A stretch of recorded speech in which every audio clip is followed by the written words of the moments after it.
చూస్తున్నటువంటి పరిణామాలు అందరికీ తెలిసిందే.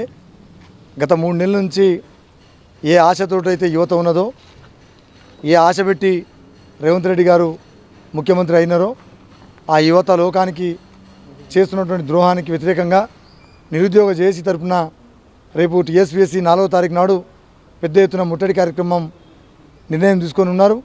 వారికి ఖచ్చితంగా సేవలాల్ సేన వ్యవస్థాపకుడిగా, గిరిజన రిజర్వేషన్ సాధన సమితిగా, ఒక నిరుద్యోగులకు సంఘీభావంగా నా బాధ్యతగా నేను కూడా అన్ని గ్రామాల నుంచి, జిల్లాల నుంచి పెద్ద ఎత్తున వారి సంఘీభావం తెలియజేస్తూ ఉన్నాం.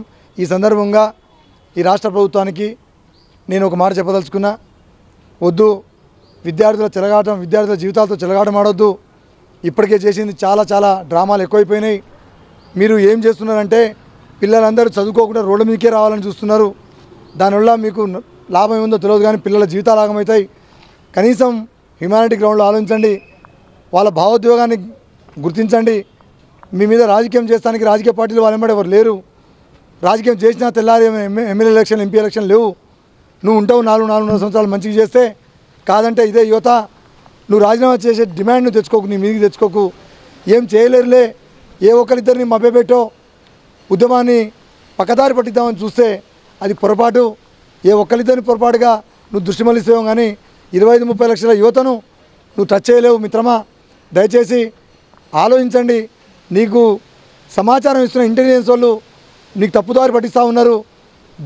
రేవంత్ రెడ్డి అప్పుడు రేవంత్ రెడ్డి ఎట్టున్నాడో ఇప్పుడు కూడా రేవంత్ రెడ్డి అట్లుంటేనే సమస్య పరిష్కారం అవుతుంది. నువ్వే అన్నావు కదా, ఒక హాస్పిటల్లో నువ్వు పోతుంటే వెనక నుంచి ఒక చెల్లెమ్మ రేవంత్ అన్న అనగానే వెంటనే తిరిగి వచ్చి ఏంది చెల్లెమ్మ అని నువ్వు దరఖాస్తు తీసుకున్నావు కదా. దాన్నే పదే ప్రతి మీటింగ్లో కూడా చెప్పినావు కదా. గతంలో దొరల్లా పాలన ఉండే ఎన్నడన్నా కలిసి వాళ్ళ అని చెప్పేసి ఎగతాళి చేసినావు కదా. నన్ను రేవంత్ అన్న అని పిలిస్తే పలుకుతున్నా అని చెప్పేసి నువ్వే అన్నావు కదా. అదే మాట ఇవాళ యువత అడుగుతూ ఉన్నారు. ఒక రేవంత్ అన్న కాదు అడిగేది, 25 లక్షల మంది రేవంత్ అన్న అడుగుతున్నారు. వాళ్ళ దిక్కు చూడు. ఎందుకు నువ్వు ముండి పట్టుబడుతున్నావు? వాళ్ళతో ఎందుకు యుద్ధం చేద్దాం అనుకుంటున్నావు? ఎందుకు నువ్వు వాళ్ళను బెరగేసి మీరు అటువైపు నేను ఇటువైపు, మీరా నేనా, ఈ యుద్ధంలో ఎవరు గెలుస్తారో చూద్దామని ఎందుకు కక్ష పడుతున్నావు? నేను అడుగుతున్నా, వద్దు. ఈ రకమైనటువంటి భావజాలాన్ని మీరు స్ప్రెడ్ చేయొద్దు. యువతను వాళ్ళ జీవితాలతో చెలగాటం ఆడొద్దు అని మరొకసారి హెచ్చరిస్తున్నది మంచి పద్ధతి కాదు. నిజంగా ఇవాళ కేసులో పాలు చేసి పోలీసు నిర్బంధం మధ్యన పాపం చదువుకునేటోళ్ళు మీ పోలీసు వాళ్ళతోటి మీ మీద కేసులు అయితే ఉద్యోగాలు రావు బెదిరిస్తూ ఉన్నారు. కానీ ఇప్పుడు మాత్రం వచ్చేటట్టున్నాయా?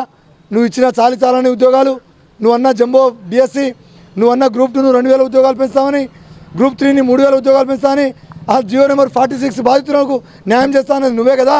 మరి నీ మాట నువ్వు నిలబెట్టుకోమని చెప్పేసి అడిగితే వాళ్ళు ద్రోహులు అవుతారా? పార్టీ ప్రభుత్వ వ్యతిరేకులు అవుతారా? ఏ రకంగా చూస్తున్నావు? ఏ కోణంలో చూస్తున్నావు?